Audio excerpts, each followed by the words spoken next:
Kaylee?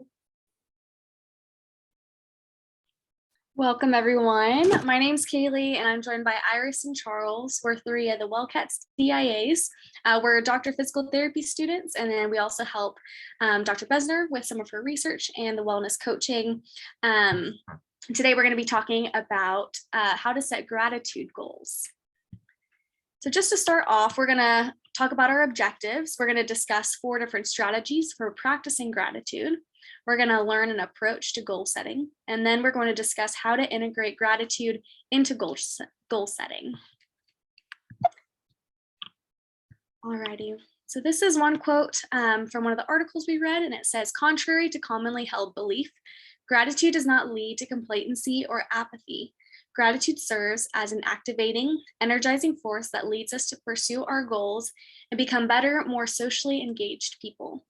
And I think this speaks to one of the very commonly held misconceptions regarding gratitude or being grateful just for what you've been given and what you have in your life, is that if you're grateful for where you are, that it leads you to not want to pursue becoming a better person or pursue higher goals for yourself. And so a lot of what we're going to be talking about today is how gratitude actually pushes us towards striving to achieve those goals. Alrighty, so we're going to talk a little bit about research, about how gratitude can impact us and help us achieve our aspirations. So we're going to just hit a few key points, and then we'll get into the research on the next slide. So first of all, gratitude leads to self-improvement and positive change, like we touched on with that quote on the last slide. Gratitude is a motivating emotion, and that spurs an individual on to action. It leads us to reflect on the relationships that we have and helps us to feel closer to the people that we have around us and more connected. This closeness then helps motivate us and sustain our efforts at self-improvement. This speaks sort of to accountability. If you have people that you're close to and you let them know what your goals are, they're able to help you to achieve those, keep you on track, and make sure that you're sticking to what you've set your mind to. As well, gratitude leads to feelings of elevation, which is an uplifting feeling experienced when we see people performing great acts of kindness. This feeling of elevation inspires people to become more generous. And finally, it promotes humility as we see how other people have supported us, and that in turn encourages us to help and pay back others. So we'll next talk about some evidence. We read a few different articles about gratitude and how it impacts people's emotions and their motivation. There was one study done in 2011. So in this study, students were instructed to list goals that they wanted to accomplish in the next 2 months. They were randomly assigned to either count their blessings, to list their hassles, or to complete a neutral writing activity each week for 10 weeks. And the study showed that people in the gratitude group reported increased progress towards their goals. So this shows that by focusing on your blessings rather than focusing on your hassles or just writing about what you did during your day, that actually helps you over time, over a 2-month period, to be able to progress towards your goals. Another study in 2009 shows that gratitude leads people to believe that they deserve positive outcomes for themselves and are capable of achieving them. And I think that's really interesting because gratitude allows us to see how we've been blessed, and it leads you to think that you are deserving of more positive things in the future, and it motivates you in order to work towards those goals. In 2003, there was a study that was done that showed that participants who practiced gratitude reported fewer physical symptoms of illness and actually spent 1.5 more hours each week exercising. In 2006, there was another study, and it was a few different groups of people. The first group was induced to feel grateful by receiving help from another person. Those people later exerted more effort to help their benefactors than did people who were induced to either feel amused or to feel induced to feel any emotion at all. So that shows that people who prioritize gratefulness not only repay back their benefactor, but also are more likely to pay it forward and help other random strangers or people that they meet throughout their day. The last one was interesting. It was done by a corporate office, and it was a 4-week study. There was a group of corporate employees who either wrote weekly gratitude letters to someone who either helped them in general, helped them in the workplace, or helped them with their health. Those employees were then encouraged to try to improve themselves by either becoming kinder, more excellent at work, or improving their health. There's another group of employees who were instructed to just list their daily activities during the week and to focus on general self-improvement. All employees had the freedom to choose whatever steps that they wanted to improve themselves. The main outcome of this study showed that employees who merely listed off their daily activities of the week, just like their to-do list at the end of the day, they were less likely to have increased productivity at work, whereas the employees who wrote down 3 types of gratitude letters, they felt moved, uplifted, inspired to become better people, which then in turn increased their productivity at work and boosted their sense of autonomy by the end of the study. So this shows that elevation, which is that feeling of feeling uplifted that we talked about earlier, this not only motivates us to become healthier people, but also more generous to other people and more productive workers. So I think that's really interesting that it not only improves our mood and it helps us become better people, but also helps us in the workforce. Makes you strive towards your goals in the workplace and helps you support other employees as well.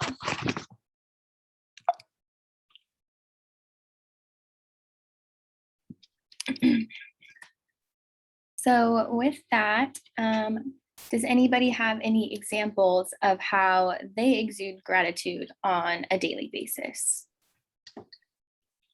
Anything? You know, I do a lot of reading, and of course, I'm very faith-based, and so one of the big things that where I always read is at the end of the day to always to write down 3 things that you were grateful for throughout the day, and then to reflect back on it in the morning when you wake up. So then that way you go to bed with that gratitude and then you wake up with it again in the morning. So, you know, that's something that I've been trying to be better at.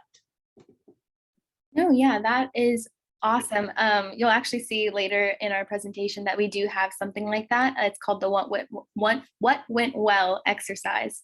And so it is about writing down 3 things and just kind of saying like why they happened and things like that. But I really like how you look at it in the morning too. So you already start your day off with that sense of gratitude as well. I think that's so neat. Yeah. Okay, well, that was a great example. Oh, sorry, Dr. Besner. Iris, I was going to ask you all in your research and experience, is there a difference between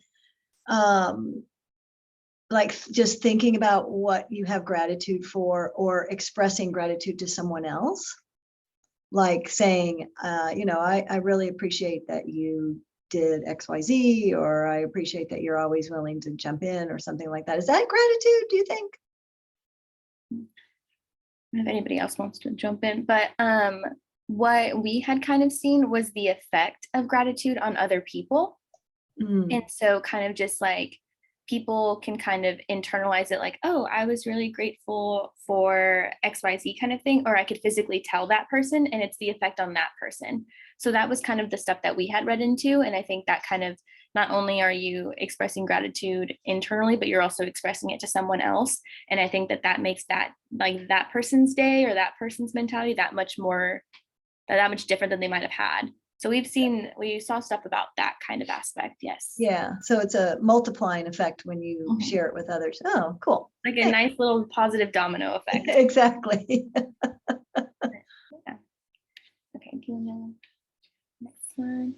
All right. So like Alma's example, so we do have some ideas for practicing gratitude. So one of them is thanking someone, and we'll go all into these in just a second.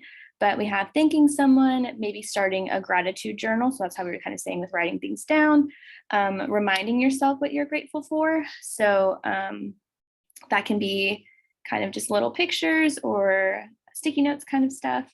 And then also meditation as well. Right, so the first one that we have is thanking someone. So verbally saying thank you to those who bring a positive aspect in your life. So this can be a response to a positive action or experience you had, to someone that you know who left a positive impact on you. So this can be, you know, saying thank you to the barista that got your name right at the coffee shop, or this can be to your parents, your family members, just for continuing to be in each other's life and just kind of share that appreciation. So this can be to anyone, whether you know them really well or not. Practicing gratefulness and gratitude is, you can do it anytime. Another one is if you're unable to verbally express it, mentally thanking someone can go a long way for you as a person too. So this is more of not so much the domino effect, but just kind of the mental health that you have in your life. It could be a quick change from seeing something maybe in a negative way to start thinking of things more positively by just thinking about who you're grateful for, the grateful experiences that you've had. There's this book called Flourish by Dr. Martin E.P. Seligman. And we actually received this book from one of our professors here on campus. He had this for part of his Melzer project.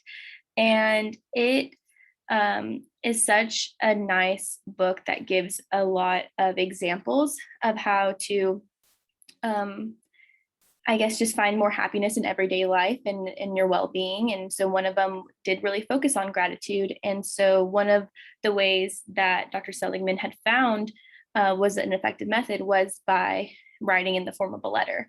So his specific example was to write a letter to someone that you're grateful for, someone that has made a positive impact in your life. So he said that there were a lot of students that chose teachers and their parents and things like that. And instead of just mailing it to them, he recommended actually going to that person's house or meeting up with them so they could read the letter and you could see the effect that you had on that person. Because it not only shows them how grateful you are for them, but you also get to see the effect of that as well. And that also helps your own well-being. So yeah, I thought that was a really neat one. And so by feeling gratitude, we benefit from the memory of that positive event and we can keep on going with that. And then expressing gratitude to others. No, it's okay. There you go. Expressing gratitude to others can strengthen your relationship with them as well. So maybe if like, according to the book, maybe if they hadn't really talked to that teacher in a while or reached out to their parents in a while, like this can kind of bring people back together. And I think that's a really awesome factor that has to do with just expressing gratitude alone. Right, so the next one that we have is by getting a gratitude journal. So journaling, as we know, comes in many, many forms. This can include just having a pen and paper and writing stuff down, doing sticky notes, having a journal, electronic notes on like your iPad or your phone, just kind of things like that. And so we kind of recommend that at the end of each day in whatever fashion that you prefer, try to jot down a couple events or things that happened that you were grateful for that day. And so Alma's already on top of it because she's already doing that. So that is awesome. And I have sticky notes all over my computer too. So that's kind of funny that you said that. Oh, well, there we go. And you were just on top of it. I've been striving very hard this year. It was one of my goals at the beginning of the year. So no, that's awesome, especially during the year and a half, almost 2 years that we've had. That's a really, really beneficial thing to do, I'm sure. Yes, yeah. That's awesome. So yes, so just like that we had mentioned also in the book Flourish, another way was to do the what went well exercise. So at the end of each night, write down 3 things that went well today and why they went well. So an example that he used in the book was that my husband picked up my favorite ice cream on the way home from work today because he's very thoughtful. So just kind of being able to say like, this is what happened and this is why it happened. So being able to kind of think about that makes that much more further to be like, well, that person really went out of their way to show that they really appreciate me. So being able to kind of think of the why factor also really is beneficial. And so with that, I would assume that you do already use sticky notes to show your gratefulness and your gratitude. Yeah, Yeah, as you already said. So yeah, we'll go on to this one. So this last one that we have, or last one from my section, was reminding yourself of what you're grateful for. So we use this as visual cue. So this is kind of goes hand in hand with the journaling. So this is just like the sticky notes in a lot of frequently visited places. So on your laptop, your fridge, on mirrors in the bathroom, things like that. Just small messages that you can kind of continue to see. So that also just kind of makes your day with little pockets of gratitude that you maybe wouldn't see as often. And then pictures of loved ones. They're a great reminder of who you're grateful for and what the backbone of your motivation may be. So I know for me, or well, for all of us, we're going through finals right now. And so that's already as tough as it is, but it does make it better when I see my picture of my parents or a picture of just my family members, because I am in turn doing it for them as well. And so I'm blessed I'm able to be here to be able to get back to them. So just another kind of idea just to kind of express different ways of showing gratitude in multiple different kind of areas.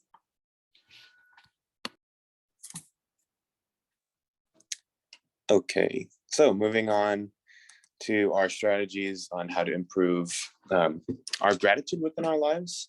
I'm going to talk a little bit about meditation. As we know, the benefits of meditation are absolutely abundant. Taking deep breaths while clearing your mind of the distractions of the day really allows us to focus on the present.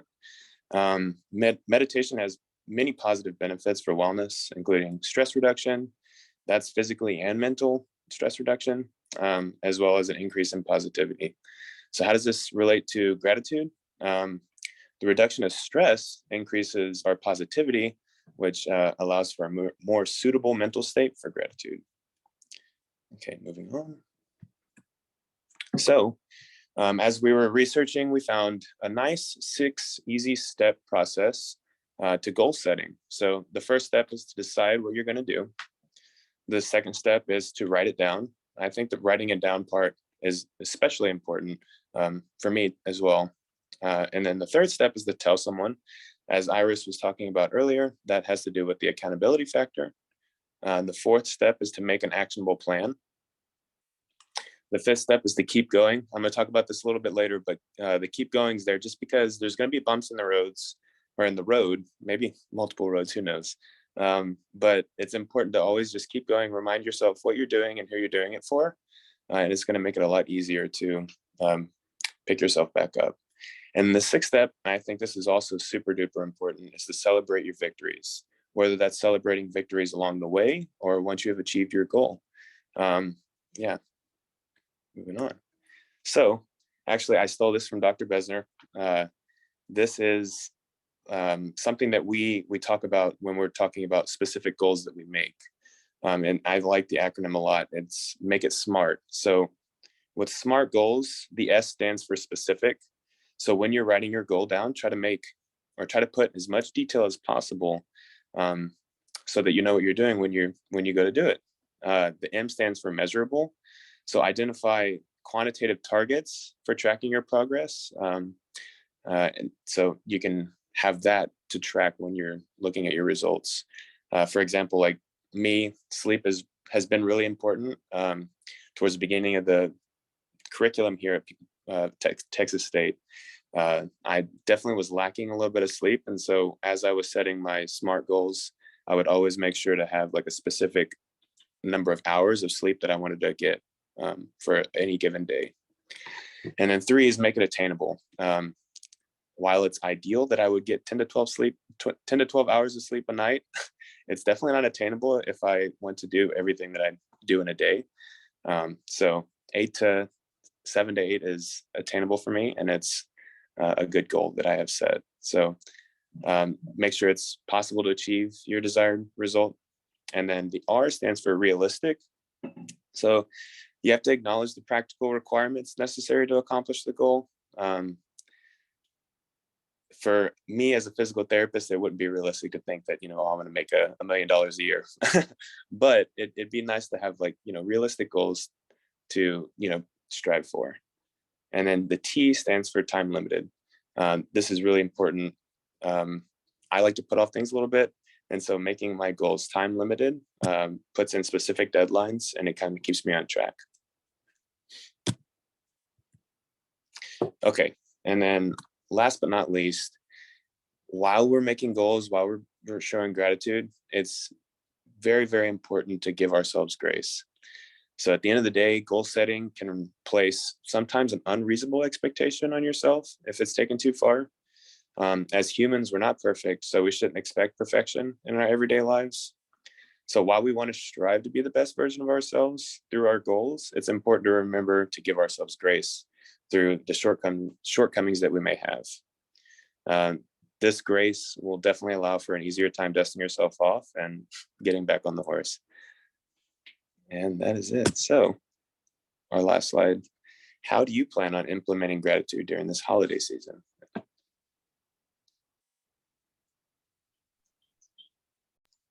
Well, I know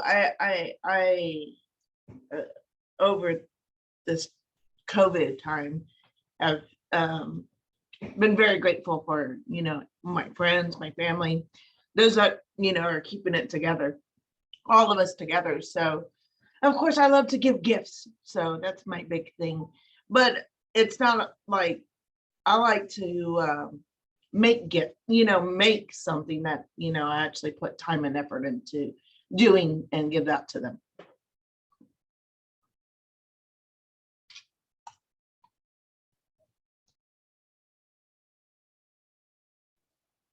I really like that idea. I think one of my love languages is acts of service as well, and just like giving.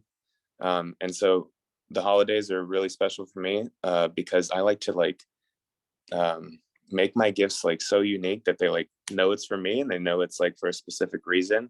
And so if I've seen something throughout the year, oh, they may need this, or oh, it'd be nice to give them this, or I guess tailoring it to their specific interests.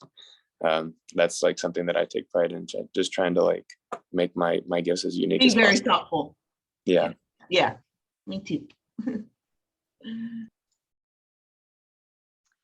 I love those ideas. I wish I was on y'all's gift list. I was thinking about this the other day, and I was thinking about just making an effort to tell people that I interact with regularly how they're special to me. I haven't quite figured out how to do that. I mean, if I should write it or if I should just tell them. So I have to figure that out, but that's what I was thinking. I really like that. I try to implement that to an extent. Sometimes if I think about a friend or a family member, someone I haven't talked to in a little bit, if I think about them, I try to just text them right away, be like, hey, I was thinking about you today. Mm-hmm. It was fun when we did this thing together, or let's find a time to meet up or FaceTime call. I think that it's really sweet to receive a message like that, to know that someone else is thinking well of you and is still invested in your life, even if you don't live close. And going off of Charles, is another way to give is just by helping other people with something that is what they do for their typical tasks of the day. Whenever I go back home, my mom, she loves to serve people. She is the best hostess in the world. And so she will take on everything. We have a big family. And so during the holidays, we'll have 30 people over to our house. And so we cook from the 20th to the 25th in preparation. She is running around in a frenzy. And so as much as I can, whenever I'm back home, my way of showing gratitude to her and to help make her life a little bit easier is doing things without her having to ask, or trying to predict what she might need done that day and already have it all set up for her, or going ahead and completing it so that her life is a little bit easier. Because for a lot of people, even if their way of giving love is by serving other people, they also need to be served. And I think that's something I didn't realize until I've gotten a little bit older, is, for the people who seem like they've got it all together and that is their gift, is being able to serve others. They need that given back to them just as much, so that you can refill their cup, so that they're able to continue to serve others the way that they love to. I agree. I totally agree with that. Yes.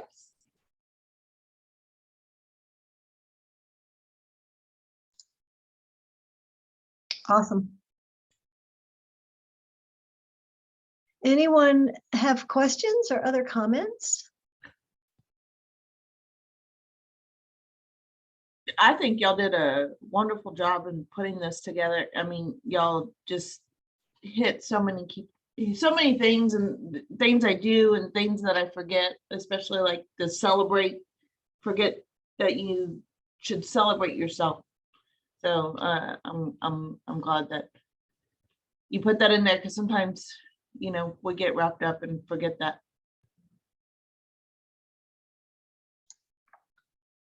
Always helpful to have reminders. You're right, Alma.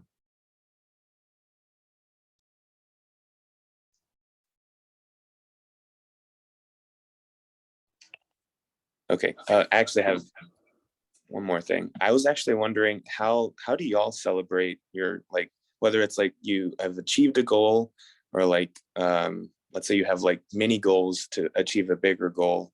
I have like a way, but I think it's unique for everyone, and I like hearing everyone else's ideas on how they celebrate themselves. I treat myself to a pedicure. Because I mean, to me, I'm always, getting my husband something, getting the kids something, never getting myself anything. And so when I have been like, oh, I've done this, then it's mom's time.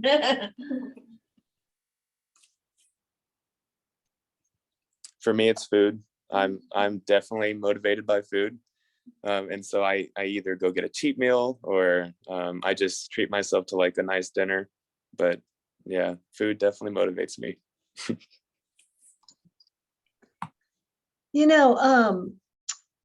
I love that question, Charles. I love it so much. I think I just treat myself nicely on a regular basis, and that motivates me to achieve my goals.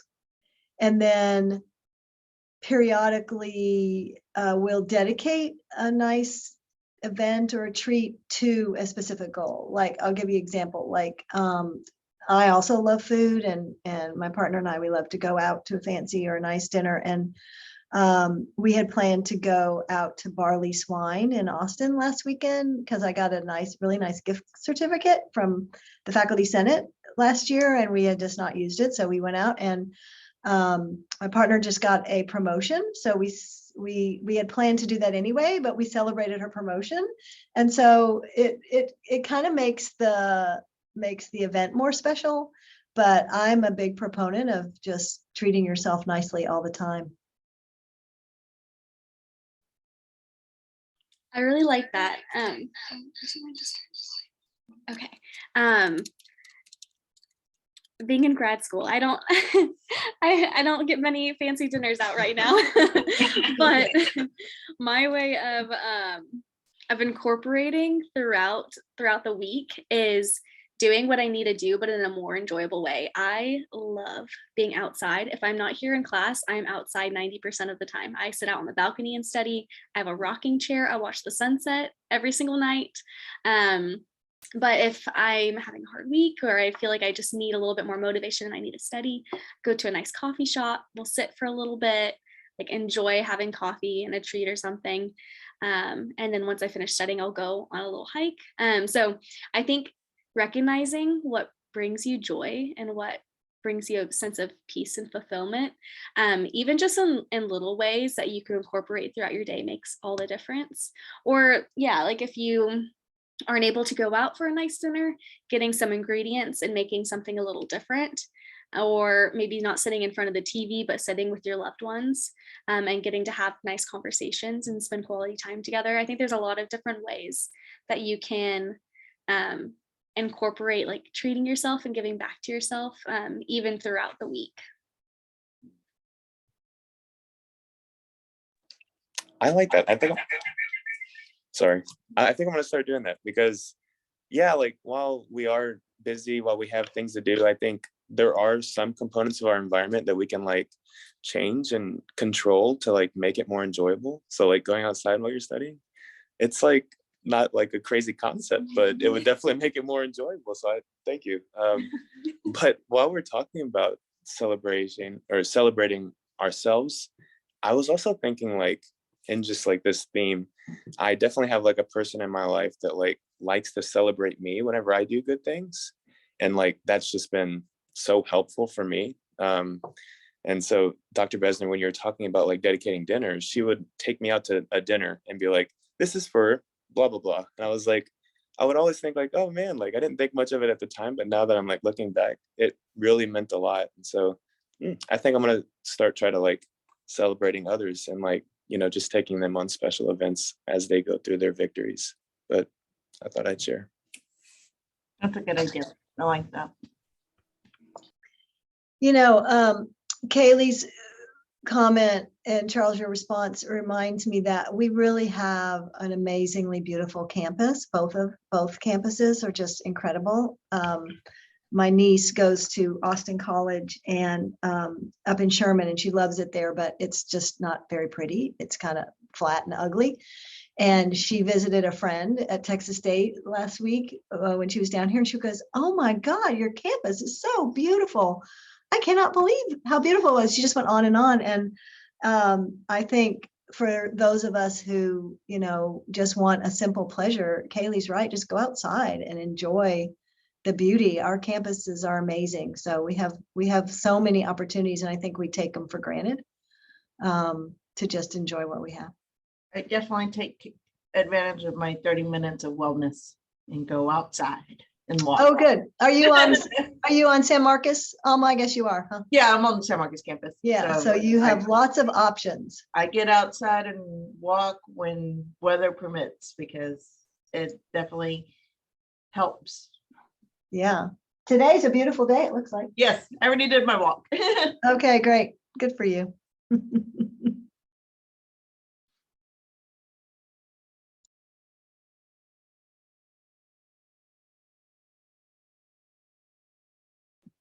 All right. Well, thank you for all of that awesome conversation. I loved that. I like that, all those new ideas that we can start incorporating, especially during this holiday season now as well. So. Thank y'all.